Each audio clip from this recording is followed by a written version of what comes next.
So first, thank you very much to the organizers and the conference for inviting me from New York. I was in London a couple days ago doing CrestCon, which is a similar event, more focused on the activities within the Crest organization. So I do have some cool updates for you if you're interested in that activity. Maybe we'll speak a little bit about that. So just as we get started here, I think it's important sort of to understand context, especially when it comes time to things that I participate in. It's sort of the red pill, blue pill conversation for most, because for some of us, my career kind of started off in a very interesting way, and if it wasn't for law enforcement suggesting to me to take a different path, we may have had a different outcome. And more importantly, all right, this is working, transition. Going down with the red pill is understanding sort of where the world is sort of going and trying to participate in that. So again, from a context perspective, from the late 80s, literally the late 80s, and some of us weren't even born that, as we moved into the space, working in technology and getting paid for it, the part that was coined before, which was hack for free, get paid to write the report, is something that Charles and I very much loved and came up with. So a little bit about me, again, for context, this will make sort of important outcomes because later on we'll probably have some questions and more discussions around the things that I'm working on that I need your help with, right? And we're gonna have a collaborative discussion. So first and foremost, I spent a lot of time working in the Department of Defense with the United States military. I also have worked with organizations that you may recognize by brand, IO Active, Spider Labs, etc., but also helping our organizations around the world with their compliance and their security controls. Why that's important is for hands-on understanding. Like many of you, I will be hacking those devices after this presentation because that's what I do for fun. That's what I enjoy to do. So we're going to spend time there. So it's not just a death by PowerPoint conversation. It's a hands-on technical guy that also does incident response and has been doing that hands-on now for a little over 28 years, as a profession. And more importantly, involved in a couple different activities. For those by maybe show of hands familiar with the Open Web Application Security Project, OWASP, I started that organization with some individuals that we helped grow it to what it is now, about 35,000 members in 118 countries around the world. So working in the nonprofit space, working in the community space, this is an area that's very underserved. And many of us are part of that community, which helps drive things forward, whether it be open source projects or research items. So again, we share language. We share common things, and trying to make sure that we understand that there are some common areas here is very, very important in the profession that we're in. And that if we can't go ahead and have common communication and common discussion around points or data, it's going to cause more and more problems. Being from the US, being part of an organization that is now global and helping set some standards, I continue to see language problems. When somebody says red, they don't mean blue. When someone says green, they don't mean yellow, right? So trying to have common language is very, very important. And of course, with us as information security professionals, as was spoken yesterday, again, Charles did a great job. Many of us have to paint visual pictures. We have to write that report. We have to communicate in ways that people can digest the data in a clear and easy way. Having a cool hack, having another shell in a box, super important for us. We enjoy that. That's our thing. But at the same time, the reader or the buyer of the service doesn't care. They don't. They're really looking for sort of risk reduction. They're looking to be able to understand where their thresholds may be. And quite frankly, many things are allowed by business to accept the risk that has been presented for multiple reasons. Now, I happen to really enjoy not only being invited to this conference, this is my second time in Greece. I was here for the OWASP conference about 5 years ago. It was a great opportunity there to meet people that some of us are still here. I met some guys yesterday that I haven't seen in many years, which was awesome. But again, I really believe and enjoy one of the core concepts I think of this community in particular, or this region, is really tied to ethics, integrity, and working together for common goals, common outcomes. And our tribe, our group of people that are technical, we have our own sort of language, we have our own sort of communication style. And quite frankly, many of us have a challenge response, or we exchange keys so that we can communicate in a way that we believe to be secure. So let's play a game, shall we?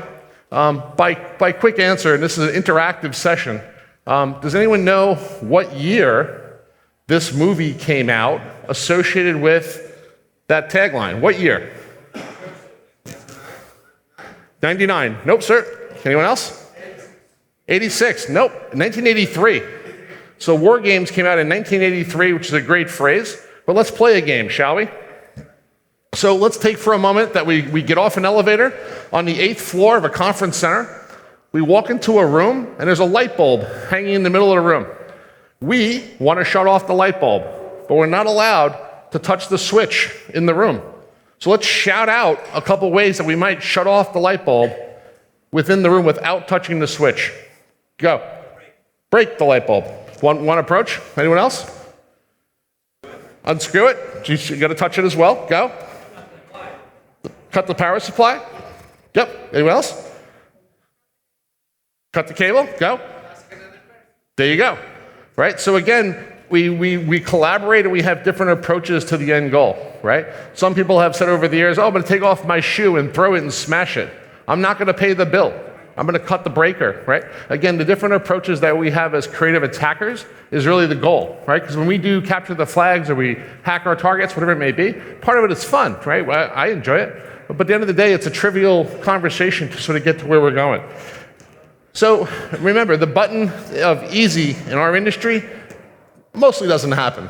Mostly doesn't happen unless we find direct object reference or we see somebody spitting out a log file as a result that we want to look at. But at the end of the day, there's no easy button for the security work that we do. But our customers, our clients, our businesses, the people that are going to service the industry are looking always for the dashboard on the car, right? They're looking for how fast can we go and how fast can we effect change within that organization structure. Security has to be the brakes on the car, right? Security is the brakes on the car. It has to enable us to go fast, right? And being able to have seatbelts is something that, of course, has matured for the safety of the passenger. No, seatbelts are not for the safety of the passenger. Seatbelts are to reduce the cost in the healthcare business, right? There's a component there that people miss sometimes, that it's not always about the user, it's sometimes about the business side. And that's where it gets really interesting, tying back to what the business needs to understand and how it needs to get there. So let me talk a little bit about some of the work I'm doing today with Crest. I think some may find it interesting. It may create debate, which is what I am here to do. And then I also look for people to participate in what we're actually working on, because it really helps set the tone. So for those not familiar with Crest, Crest is an organization that was established about 2006. I like to describe it as when people left GCHQ, MI5, MI6, they needed a group of people to do trusted work. They literally sat around a round table and created it with several individuals. And it became a sort of a go-to group of individuals to help grow. But if you look at sort of the focus about what our Crest mantra is today, it's to build capability. Build capability for an industry based on having some advanced approaches for organizations to be able to provide items that are going to be consistent, a consistent deliverable. So individuals, companies, organizations that are looking for a responsible and a repeatable output, something that the buyer can get some assurances from, is key. Capacity and collaboration. We can't do this alone, right? We can't go ahead and make the industry build out more. We can't make it a safer place, more resilience or security without collaboration of our community members. Right? There's no one person in the room, including myself or anyone else for that matter, that can go ahead and change the industry by saying thou shall. Not going to happen. Right? We have to sort of drive in a direction that people are comfortable with. And again, when we start looking at standards and building things and how it kind of works, again, representing Crest, it's something that's been built over time. So when I approach US government organizations like CISA, who I'm currently working with today, other accreditation bodies, other governments, other regulatory agencies that are looking for programs to help drive assurance, resilience, safety. These organizations are looking for what's been built before to help build and bolt into it. And with your experiences and with your advancements, this is the place that we continue to expand. So again, there's multiple programs that we're involved in. I'm going to touch on some of them because I think there's many that we haven't talked about yet. And particularly, The common question that I receive is, well, what's this Crest thing? Is it toothpaste in America? They think it's toothpaste, right? So here, you guys have a little bit more of an understanding because it's been around this region probably a lot longer than most. But being able to apply with the component allows you to sort of ride the ride. In the Americas, I use the analogy of going to a carnival. And if you go to a carnival, you have to be this high to ride the ride. And you can't be this tall to ride the ride. Because this tall, you might not be able to be a good fit for the device. And this tall, you may be a safety or an issue that you don't have the proper controls in place. Being able to have an understanding of the company's due diligence, due care, business process, super important, guys, for the buyer, for the regulator, for the government, to have some faith in the organization that they're working with. And of course, having some faith in the pen testers, the offensive folks that are working in the space that have some experience. Experience is really based on what? Hands-on knowledge. It's based on being able to do the job. It's being able to actually accomplish the goal. It's not based on some shitty certification hanging on a wall based on a knowledge test. It's not based on that. It's based on, do you have the right people on the team that can deliver the end result that the buyer's looking for? And if we can help people get in that particular space, I'm here to help that, right? Again, skills assessments, very important. Competency. For those that are fans of OSCP, fans of GAC, or other hands-on sort of things that demonstrate competency, we welcome that relationship because it sort of points out that you've done the thing that needs to be done. You've proven by a mixture of your peers that you have that background. For those that have zero interest in that sort of space, but have developed products and have worked on things and have been out of the band knowledge gatherers and put things together, welcome that as well. It's demonstrating competency. So again, Crest's position is no longer a certification focus. We're very focused on the accreditation of the business's side. And of course, the last thing that's part of this club, this community, is a code of conduct. Why that's important for the organization and for the service providers and the buyers is because if you break the code of conduct, you're out. Right? If we say in this room, if there's anyone involved in a horrendous crime, whatever that may be, and we make the decision that that's bad enough, you're out. Right? It's part of the way that it sort of works. So there's lots of programs that are running right now. Some of them you may recognize, particularly in the regions dealing with some of the European efforts. But the new programs that are coming online are things I'm going to speak about, things that I've actually worked on and helped build from day one. The one I want to point out initially is going to be the one from OWASP, the Open Web Application Security Project. I spent 10 years building that organization. It was like my little baby. And OWASP doesn't really have the ability to go ahead and map people to application security, software security. So whether you're looking at the large language model project, the OWASP Top 10, ASVS, any of the many projects that OWASP was involved in, it's about the individual, right? It's about the individual in that community. And how does an organization say, you know what, we want to look for service providers and people in those industries or in those companies that can help us with those services with some level of assurance. And that's what Crest provides for OWASP, right? That's a relationship there. The other one is the Center for Internet Security, CIS. So in the States, it's very prominent. It's very prominent. It runs all the ISACs, everything from the aviation ISAC, the auto ISAC. A lot of these areas are going to touch on OT. A lot of these areas are going to touch in operational security. And CIS is global, right? There's a big push there. So we happen to run the accreditation program now for CIS worldwide. And what that means is if that you're in the service industry and you're going out there and delivering assessments, CIS is now requiring organizations to be vetted, right? So that the buyer can have an end result. There's a lot of great service providers. There's actually now 387 of them around the world. This is just a few of them. But the brands that you may know, and of course, it's not the entire company. So when we look at big, giant organizations that have good brand that we all know, it may not be the entire organization. It may be one of their focus groups, like their pen test team, that actually has the ability to deliver the work that we're talking about. But again, building communities. So Crest, myself, many of the other peers I have peers in Australia, in London now, I have peers in South America. We're very focused on trying to help build out the community and work with what we have, hence investing not only money, but time into the community to help drive the end goal. Career pathways.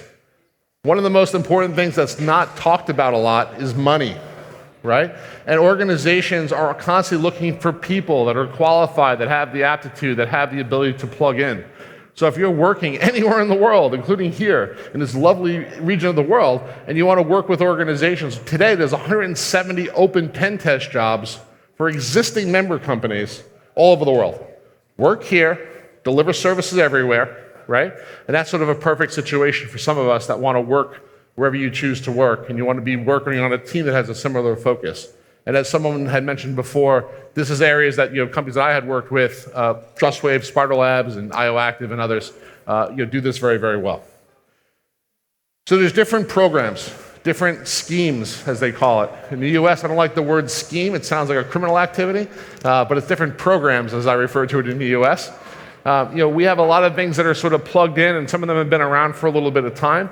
But you're going to notice a lot of them are all tied to the OFFENSIVEX conference focus, which is a hacking or penetration space. Again, let's go back to that over there on the board, and I look forward to working with the winners there, and I'm looking for the first prize myself, right? So everybody wants to participate in a meaningful way. But there's lots of different programs that are out there, and I think what's mostly misunderstood is what's happening around the world stage. And the world stage is plugging people into a accreditation component that buyers, regulators, governments are driving that effort. We now have a program that's working not only with the UK that's been around for a long, long time, but like the Bank of England's a pretty big influential space for the banking industry, right? The UK Cabinet Office, again, fairly influential in establishing these efforts within CSC and other components around the world. And this is adapting a lot of these efforts and programs as well. So my point that I'm trying to drive home is that there's multiple programs that are very, very useful in the space, particularly around even like the new incident response CIR L2 that's tied to data breaches and investigations. So if you're an IR guy, if you're a response person, you're probably well familiar with these programs because your clients are. And in many cases, your clients need to comply with them from a regulatory perspective. And by the way, that's called work, right? We do this for fun, most of us. At the same time, if we can pull a paycheck from it, fantastic, right? But understand that the buyers are in it for the business that they're in, and some of them are regulated. So again, ties back to that program effort. One that's very interesting is the aviation industry.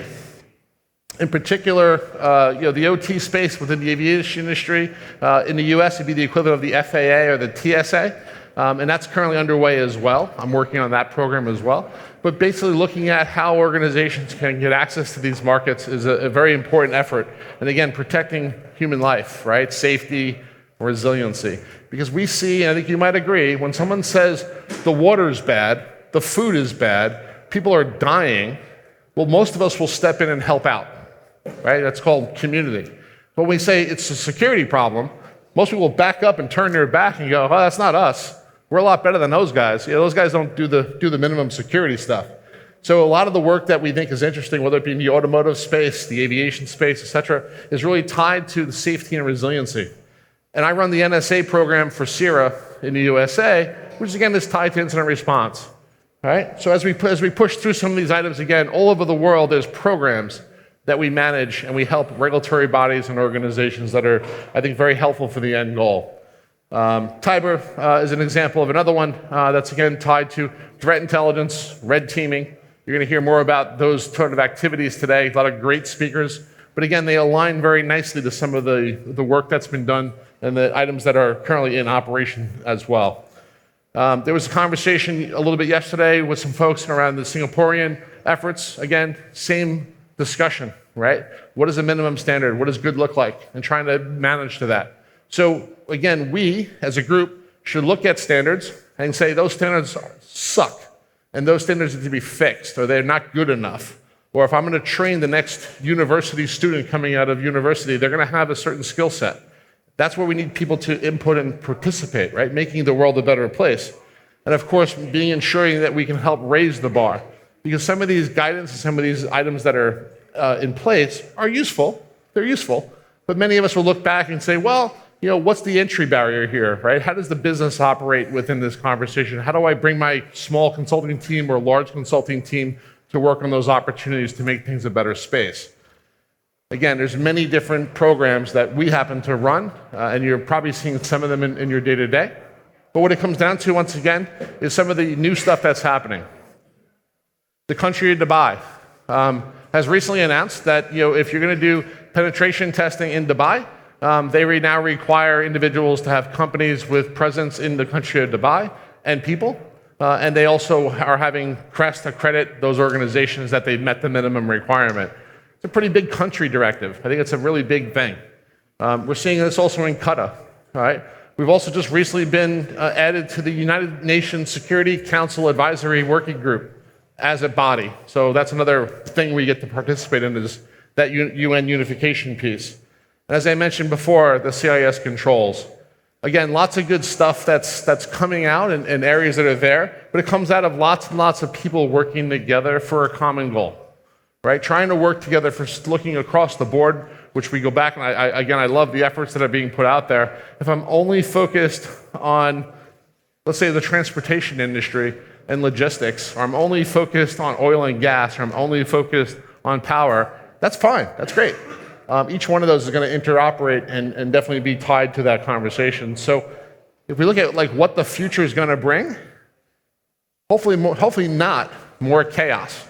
Right? The world the political stages worldwide are crazy. That's not the place I operate in, right? The place I operate is in the tech space. I look forward to hacking robots. I look forward to looking at systems. I look forward to writing reports. Not really. But at the end of the day, we want to collaborate and sort of try to make security, privacy, and resiliency probably better. So again, there's never enough time. I know we're short on this today. Again, thank you to the organizers for inviting me out here. I look forward to working on the platform now and spending some time trying to make that little truck drive directly into the wall and crash. So that's really the next thing I hope us all start playing with. But if there's any questions, please see me after the talk. I'd love to talk more. And if you're part of any organization or member company, thank you. And if you're not, we'd love to have you get involved in Crest. So thank you very much for your time.